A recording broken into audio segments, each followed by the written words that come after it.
بسا اوقات بہت سی محنتوں کا نتیجہ انسان دیکھتا ہے کہ ضائع چلا گیا. میں نے 10 سال محنت کی، حاصل کوئی نہیں نکلا.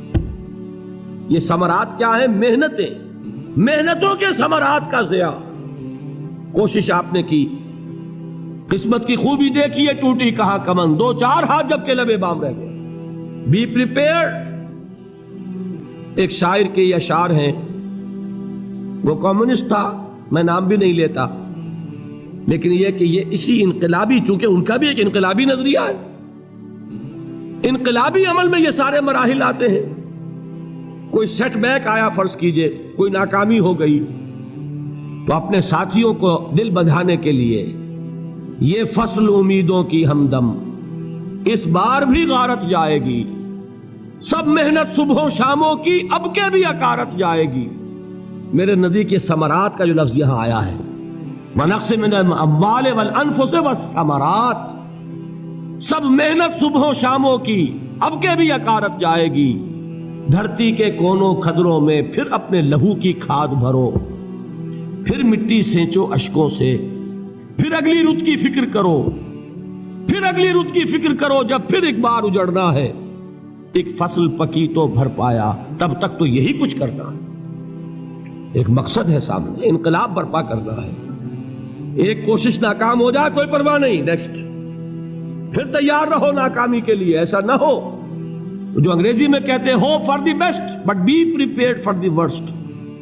ایسا نہ ہو کہ دوسری مرتبہ ناکام ہو کے بددل ہو جاؤ، تمہاری ہمتیں جواب دے جائیں. نہیں، پہلے سے تیار رہو کہ دوسری مرتبہ بھی ناکامی آئے تو آئے، لیکن جب تک کہ کامیابی حاصل نہیں ہوتی ہمیں یہ کام کیے چلے جائیں. دیکھیے سیرت میں آیا کہ نہیں یہ واقعہ. بدر میں مسلمانوں کو فتح ہوئی تو احد میں زک پہنچی کہ نہیں؟ 70 صحابہ شہید ہوئے کہ نہیں؟ اگر ان کی ہمتیں جواب دے جاتی تو گاڑی کیسے چلتی آگے؟ تو فرمایا وَلَنَبْلُوَنَّكُمْ بِشَيْءٍ مِّنَ الْخَوْفِ وَالْجُوعِ وَنَقْصٍ مِّنَ الْأَمْوَالِ وَالْأَنفُسِ وَالثَّمَرَاتِ. ہم تمہیں لازم آزمائیں گے، خوف کی کیفیت سے، فقر و فاقے کی کیفیت سے، بھوک سے، جان کے نقصان سے، مال کے نقصان سے، محنتوں کے حاصل کے ضائع ہو جانے سے. وَبَشِّرِ الصَّابِرِينَ، اور اے نبی بشارت دیجئے صبر کرنے والوں کو. الَّذِينَ إِذَا أَصَابَتْهُمْ مُصِيبَةٌ، وہ کہ جب ان پر کوئی تکلیف آئے، کوئی مصیبت آئے، کوئی آزمائش آئے، قالوا انا للہ و انا الیہ راجعون، وہ یہ کہیں کہ ہم اللہ ہی کے ہیں، اللہ ہی کی طرف لوٹ جانا ہے. یہ وہی انداز ہے جو میں نے فارسی کا شعر سنایا تھا آپ کو کہ سرے تسلیم خم ہے جو مزاج یار میں آئے. وہ ہمارا مولا ہے، ہمارا آقا ہے. اگر اسے یہی منظور ہے تو ہمیں بھی یہی منظور ہے. میں نے تسلیم و رضا کی بات کی تھی نا، آپ کو کچھ شعر سنائے تھے. ایک شعر اور سنیے، اور یہ کس کا ہے؟ محمد علی جوہر کا. ایک مرتبہ جیل گئے، ان کی ایک بیٹی جوان بیمار ہوئی، فوت ہو گئی. باہر چھوڑا انگریز نے، جاؤ بھائی دفن کر دو بیٹی کو. دوسری مرتبہ جیل گئے، دوسری جوان بیٹی اسی مرض میں مبتلا ہوئی. اب یہ جیل میں ہے، خبر پہنچی کہ دوسری بیٹی کے اوپر بھی اسی مرض کا حملہ ہوا ہے. ایک نظم لکھی ہے جس کا آخری شعر یہ ہے، تیری صحت ہمیں منظور ہے لیکن اس کو نہیں منظور تو پھر ہم کو بھی منظور نہیں. یہ ہے، جب تک یہ کیفیت نہ ہو اس میدان میں آدمی ثابت قدم نہیں رہ سکتا کہ میرے رب کو اگر یہ منظور ہے تو یہی مجھے منظور ہے، اور تیری صحت ہمیں چاہیے تو ضرور، لیکن ہمارے رب کو منظور نہیں تو ہمیں بھی منظور. راضی برضائے رب.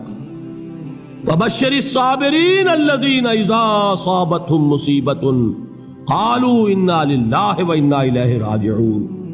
نہ شود نصیب دشمن کے شود ہلاک تیغت، سرے دوستہ سلامت کے تو خنجر آزمائے. اولئک علیہم صلوات من ربہم ورحمہ، یہی ہیں وہ لوگ جن پر ان کے رب کی طرف سے عنایتیں ہیں اور رحمتیں ہیں. وَأُولَٰئِكَ هُمُ الْمُهْتَدُونَ، اور یہی ہے وہ لوگ جو کامیاب ہونے والے ہیں، ہدایت پانے والے، ہدایت یافتہ. اسی سورہ بقرہ میں ذرا آگے چل کر، یہ تو ہے 20واں رکوع، 19واں رکوع، 21ویں رکوع کی پہلی آیت ہے لیس البر ان تولوا وجوہکم قبل المشرق والمغرب ولکن البر من آمن باللہ والیوم الآخر والملائکۃ والکتاب والنبیین وآتى المال على حبه ذوي القربى واليتامى والمساكين وابن السبيل والسائلين وفي الرقاب وأقام الصلاة وآتى الزكاة والموفون بعهدهم إذا عاهدوا والصابرين في البأساء والضراء وحين البأس۔ اب یہ آیت جو ہے سورۃ العصر میں جو مضامین آئے تھے سارے اس میں موجود ہیں۔ وہاں ایمان کا لفظ آیا، یہاں 5 ایمانیات کی تفصیل آ گئی، اعمال کی تفصیل آئی، اور آخری بات وہاں کیا ہے وَتَوَاصَوْا بِالصَّبْرِ، اور یہاں کیا ہے وَالصَّابِرِينَ فِي الْبَأْسَاءِ وَالضَّرَّاءِ وَحِينَ الْبَأْسِ، اور صبر کرنے والے، اصل نیکی ان کی ہے جو صبر کریں، کس میں؟ جنگ کے وقت، ذرائے، بأسائے، بأسا کہتے ہیں فقر اور فاقہ، واحد آئے گا باس تو اس کے معنی جنگ، اور باسا جمع میں آئے گا تو فاقہ، فقر، بھوک، اور ذرائع جسمانی تکلیف، ضرر، جسمانی تکلیفوں میں صبر کرنے والے، فقر اور فاقے میں صبر کرنے والے، اور جنگ کے وقت صبر کرنے والے۔ اولئک الذین صدقوا واولئک هم المتقون، یہ ہیں وہ لوگ جو صبر کرنے والے ہیں، یہ ہیں جو سچے ہیں، جو اپنے دعوے میں نیکی کے اور ایمان کے صادق ہیں، اور یہی وہ لوگ ہیں جو متقی۔ اگلی سورت ہے سورہ آل عمران، اس میں 2 لفظ آئے ہیں، آخری آیت یا ایھا الذین آمنوا اصبروا وصابروا ورابطوا واتقوا اللہ لعلکم تفلحون۔ دیکھیے یہاں صبر اور صابر جو تعلق جہد اور جہاد کا ہے وہی ہے صبر اور مصابرت۔ صبر ایک طرفہ عمل ہے، آپ جھیل رہے ہیں، برداشت کر رہے ہیں، صبر علی المعصیہ، صبر علی الطاعہ، صبر علی الابتلاء، یہ سب کیا ہے؟ صبر۔ اور مصابرت کیا ہے؟ صبر کا صبر سے مقابلہ۔ یہ سورہ آل عمران، اب وقت نہیں ہے، میں آپ کو سناتا اللہ تعالیٰ نے کیسے کیسے مسلمانوں سے کہا، مسلمانوں تمہیں زک پہنچی ہے تو انہیں بھی تو پہنچی تھی، ان کے 70 نہیں مارے گئے تھے بدر میں، ان کے حوصلے جو ہیں وہ تو پست نہیں ہوئے، وہ اگلے سال آ گئے تم پر چڑھائی کر کے، تم کیوں اتنا برا مان رہے ہو؟ تمہارے دل اتنے زخمی کیوں ہو گئے؟ تمہیں تکلیف پہنچتی ہے تو انہیں بھی پہنچتی ہے۔ اپنی غیرت جو ہے ہمیں ذرا اس کا جائزہ لینا چاہیے۔ لوگ باطل نظریات کے لیے کتنی قربانیاں دے رہے ہیں، لوگ باطل چیزوں کے فروغ کے لیے کتنی محنتیں کر رہے ہیں۔ جیسا کہ میں نے ابھی کہا تھا، اسی غیرت کو چیلنج کرنے کے لیے، ذرا آپ کی حمیت دینی کو جوش دلانے کے لیے، قادیانی نوجوان کتنی تعداد میں اپنے آپ کو دین کے لیے وقف کرتا ہے، اور آپ کتنے نوجوان ہیں جو اپنے آپ کو دین کے لیے وقف کرتے ہیں،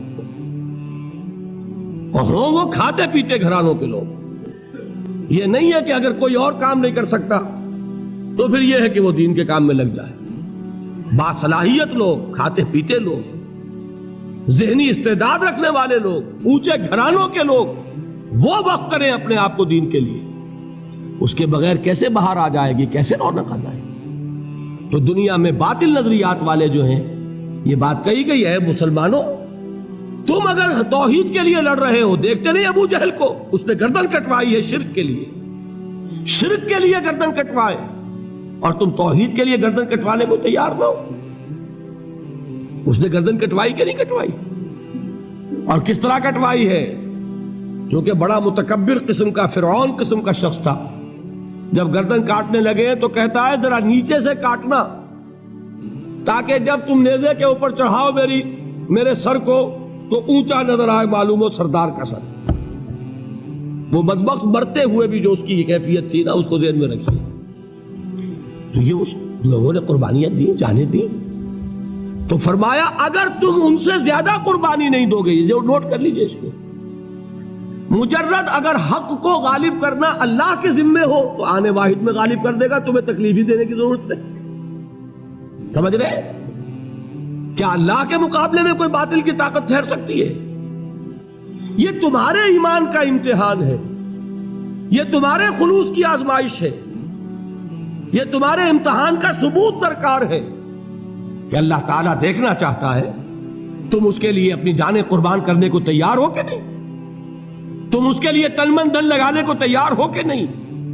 اور یہ جان لو کہ اگر کفار اور مشرکین اور ملحدین اور باطل نظریات والے وہ جو کچھ قربانیاں اپنے باطل نظریات کے لیے دے رہے ہیں ان سے زیادہ اگر تم نہیں دو گے تو حق غالب نہیں ہوگا۔